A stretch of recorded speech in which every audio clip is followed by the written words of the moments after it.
오늘 본문 말씀은 바울이 예루살렘에서 가이사랴에 있는 벨리크 총독에게 후송되는 내용입니다. 바울은 터키와 그리스 지역을 다니는 내내 그는 간신히 법을 지키며 다닐 수 있었습니다. 또한 그는 법정이나 군대나 총독같이 저명한 사람들과의 접촉을 최대한 피했습니다. 빌립보에서 로마의 사법제도와 잠시 충돌한 후로 바울은 로마 관리나 군인과는 차라리 거리를 두는 쪽을 택한 것처럼 보입니다. 그런데 그런 바울을 로마의 관리가 구출해 준 것입니다. 바울에 대한 업무가 적발되었고 천부장은 신속히 행동을 취했던 것입니다. 23장 23에서 24절입니다. 백부장 둘을 불러 이르되 밤 제3시에 가이사랴까지 갈 포병 200명과 기병 70명과 창병 200명을 준비하고 또 바울을 태워 총독 벨리스에게로 무사히 보내기 위하여 짐승을 준비하라 명하며 밤 3시는 9시입니다. 유대인들의 폭력성과 지배함을 잘 아는 천부장은 암살단이 눈치채지 못하도록 캄캄한 밤에 서둘러 호송하려고 했습니다. 바울 한 사람을 호송하는데 470명의 군이 동원되었던 것입니다. 예루살렘에서 가이사랴까지는 약 90km인데 50km 지점에 있는 안디바드리까지는 보병이 호위한 후 되돌아오고 그 다음 기병이 계속 호송하도록 했습니다. 바울이 짐승, 즉 말이나 노새를 타고 간 기록은 이것이 처음입니다. 이는 바울에 대한 천부장의 세심한 배려가 돋보이는 부분입니다. 그러면 바울을 잡을 때까지 금식을 하기로 했던 암살단들은 이 사실을 알았다면 어떤 심정이었을까요? 본문에 나오는 벨릭스 총독은 본래 동생과 함께 클라우디오 황제의 어머니의 노예였지만 자유민이 되었던 노예 출신입니다.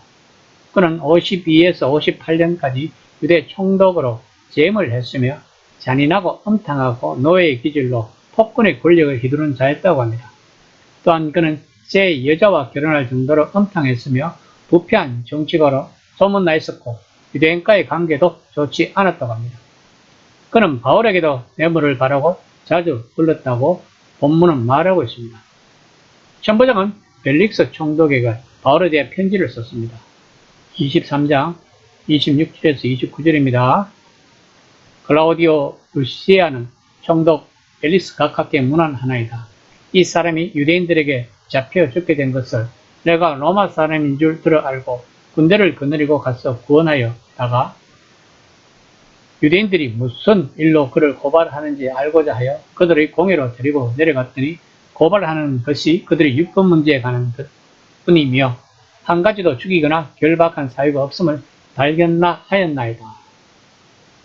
바로 이 천부장의 짧은 보고서가 기독교에 대한 로마의 최초의 공식적인 평가였습니다. 즉 기독교는 전혀 로마 사회의 해로운 사상이 아니라는 것입니다. 그래서 법에 의하여 로마 군인들이 바울을 보호하지 않으면 안 되었다고 천부장은 말하고 있는 것입니다. 이로 미루어보아 로마 군인들이 처음에 기독교에 대하여 받은 인상은 기독교가 전혀 위험한 종교가 아니었다는 것입니다. 이처럼 누가는 이 편지에서 다시 한번 바울은 유대인의 율법 때문에 고소당했지만 로마의 관리로서 판단하기로 그는 사형이나 투옥을 당할 만한 일을 하지 않았다는 것을 강조하고 있는 것입니다.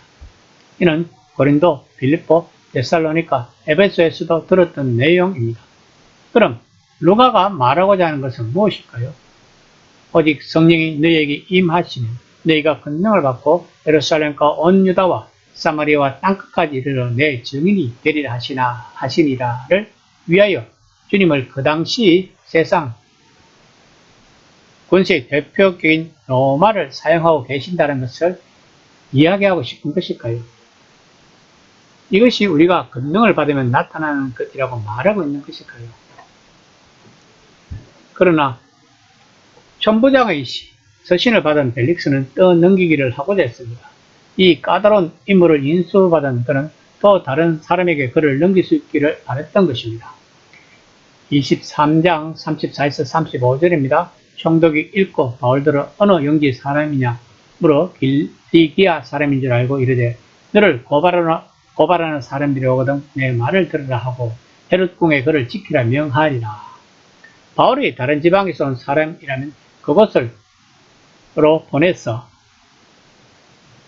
현지 총독의 재판을 받게 하려는 벨릭스의 생각이었던 것입니다. 마치 누가복음 23장 6절에서 12절에 보면 본디오 빌라도도 예수를 헤로데에게 보냈는데 그것 또한 같은 전략이었던 것입니다. 그러나 바울은 길리기아 출신이고 길리기아는 유대아와 마찬가지로 시리아를 중심으로 하는 로마 행정 가나안이었습니다. 따라서 그것도 소용이 없었습니다. 그러므로 벨릭스는 그 문제를 직접 해결해야 했습니다. 그래서 그는 일단 이 문제를 헤롯 궁에 가두는 것으로 보류했습니다.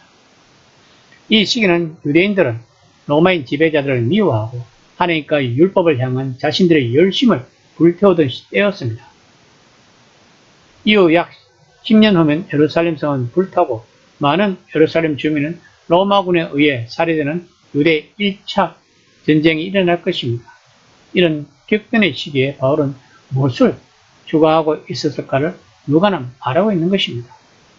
바울이 소년 시절부터 예배했던 하나님, 예수 그리스도의 얼굴에서 그 영광을 보이신 하나님, 약속에 신실하시고 자신에 대한 믿음을 지킨 사람들에게 언제나 신실하신 하나님을 붙잡았다고 누가는 말하고 있는 것입니다. 이 시간 나는 무엇을 붙잡고 있는지를 한번 생각해보는 시간이 되었으면 합니다.